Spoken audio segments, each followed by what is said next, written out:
A palavra de Deus, quando é vivida, torna-se a legítima defesa contra o diabo. Ele não pode nos acusar. O crente que não vive essa palavra fica desprotegido de sua cobertura espiritual. A palavra de Deus tem suprido meu espírito e me dado forças para vencer as provas. Jesus tem cuidado de mim como uma criança recém-nascida. Todo o meu crescimento espiritual foi concedido pelo Espírito Santo. Ele tirou toda a maldade do meu coração, me libertou de todo o pecado que me impedia de crescer espiritualmente. Ele purificou a minha alma e o meu espírito, fertilizou meu interior com a sua palavra e fez germinar os frutos espirituais. Essa semente que cresceu em meu coração tem dado bons frutos e vem amadurecendo a cada ano. Isso explica que eu estou em processo de transformação. Fui para a cidade de Bogotá, na Colômbia, pregar a palavra. Fiz uma campanha em um bairro pobre em uma igreja pequena. Fiquei preocupado com aqueles irmãos. O seu pastor disse que os irmãos já não são mais os mesmos. Perderam o calor espiritual, já não pregavam mais como antes, e aceitaram viver nessa situação de pecado.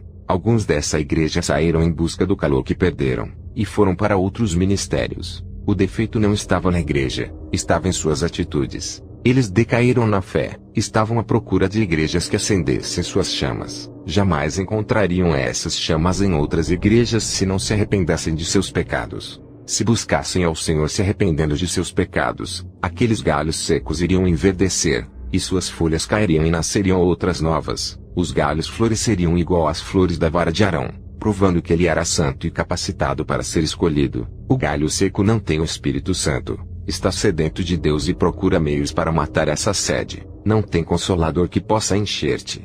Está morrendo espiritualmente. Se Jesus é a vida e o crente está morrendo, é sinal de que ele está longe da fonte da vida que mata a sua sede. Muitos dizem: você não tem medo de ser assassinado por aquilo que fala? Eu disse: a minha segurança não é confiar em mim, mas naquele que me deu a vida. Somente ele é quem pode tirá-la. Tenho convicção de que ele é comigo e me livrará de todo mal.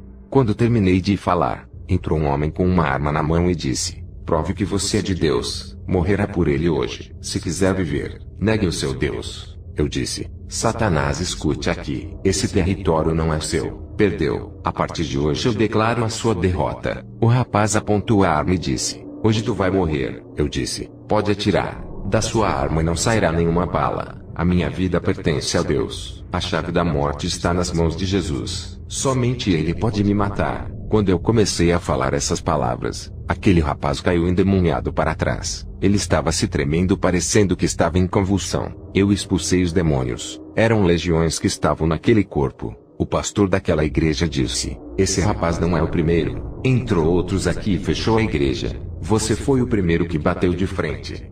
Eu orei por aquele rapaz e ele aceitou a Jesus. Eu continuei falando.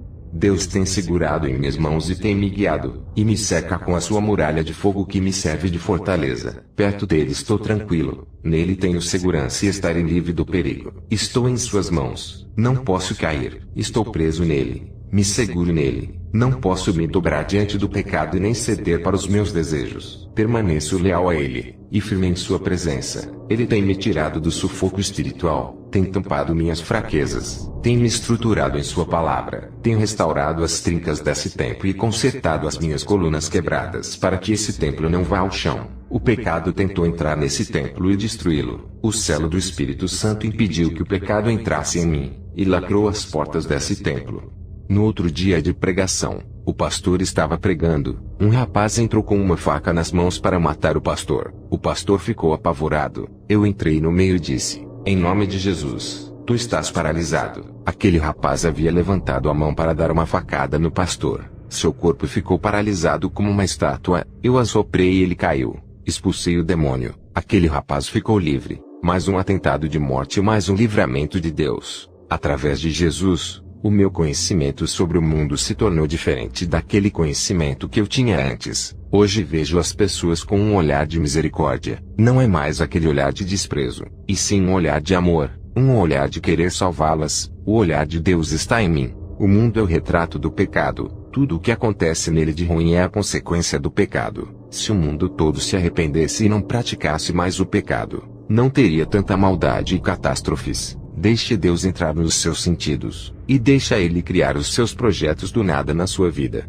Compreenda Jesus, conheça Ele, mergulhe nas águas profundas espirituais, O Espírito Santo está vivo em seu corpo. Seja um valente de Deus. Seja seu guerreiro forte. Seja submisso 100% à sua palavra. Obedecer a Deus é estar sempre debaixo de sua graça andando em seu caminho. Seja um forte de Deus. Deixe Ele usar você. Obedeça a sua palavra. Pague o preço para entrar no céu. Seja um espelho nesse mundo. Produza efeitos na vida de uma pessoa através de sua vida. Deixe o poder de Deus transformar você. Ele lhe dará força, capacitação, e fará uma potência espiritual contra o mal.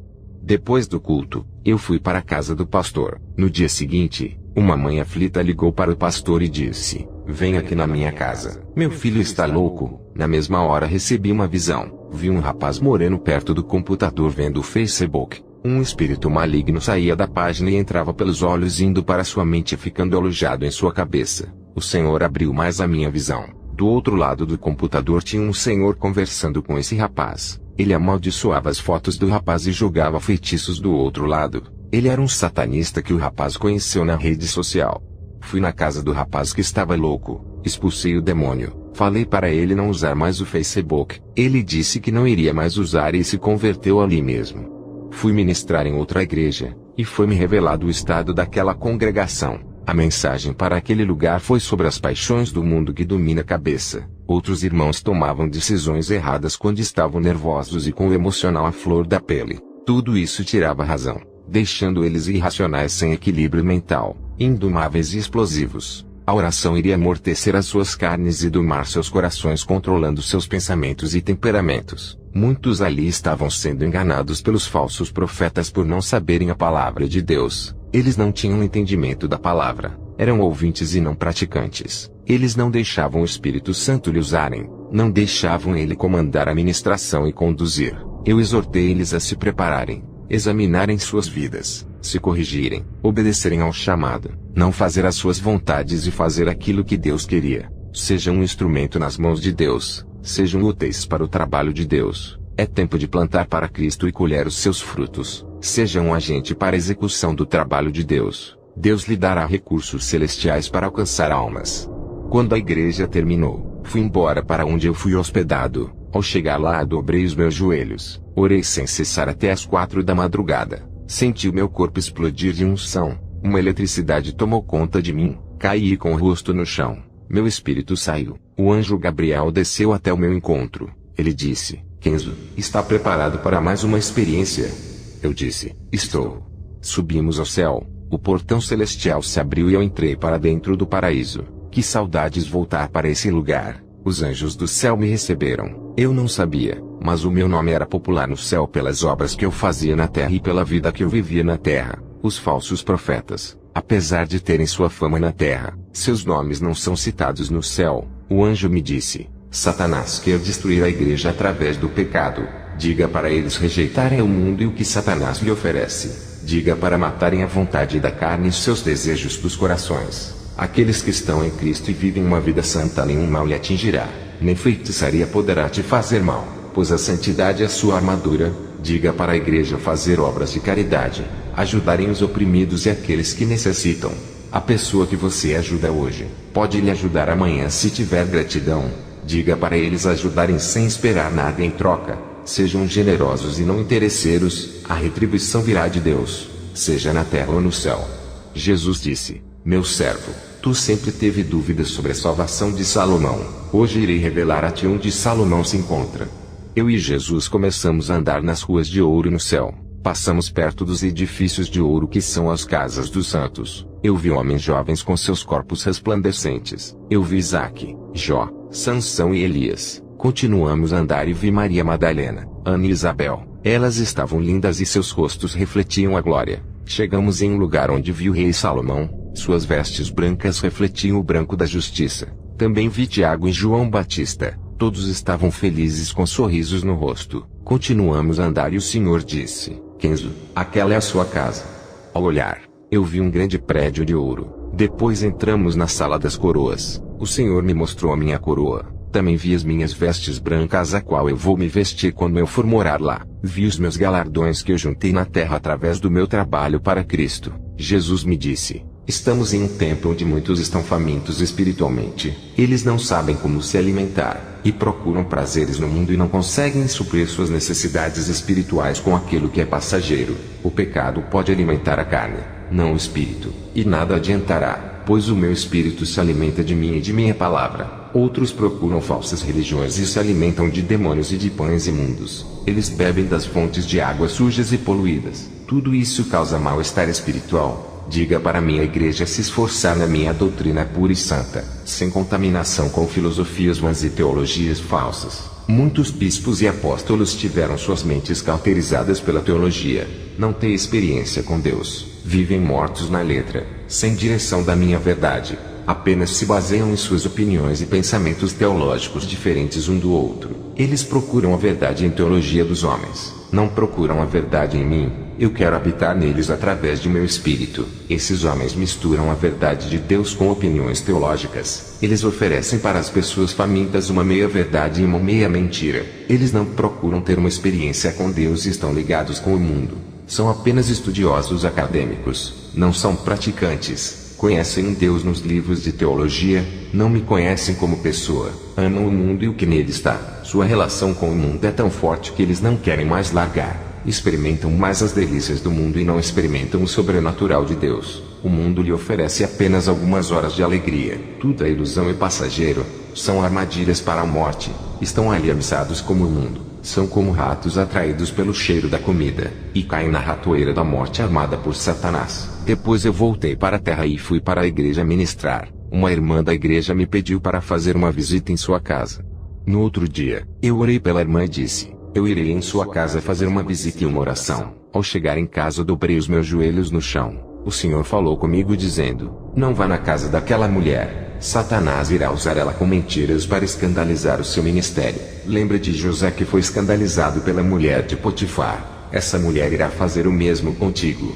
No outro dia não fui para a casa dela. Ela veio me perguntar o porquê eu não fui. Eu disse que Deus não havia permitido. Quando acabei de ministrar, aquela irmã veio até mim e começou a me seduzir com palavras. Eu repreendi. Ela caiu endemoniada. Ela foi liberta do espírito de sedução. O Senhor Jesus me revelava que o diabo arma ciladas nesse mundo. Ele conhece o ponto fraco de todo mundo. Ele estuda cada pessoa e ataca nas fraquezas. Essa é a importância de sermos selados e termos a palavra reinando em nós, endurecendo os nossos corações para o pecado. Jesus disse que nós temos que ser mais ativos espiritualmente. Não podemos baixar a guarda e nem parar de orar. Se vacilarmos nessa reta final, todo o nosso trabalho e nossas obras que concluímos a longo prazo terá sido em vão.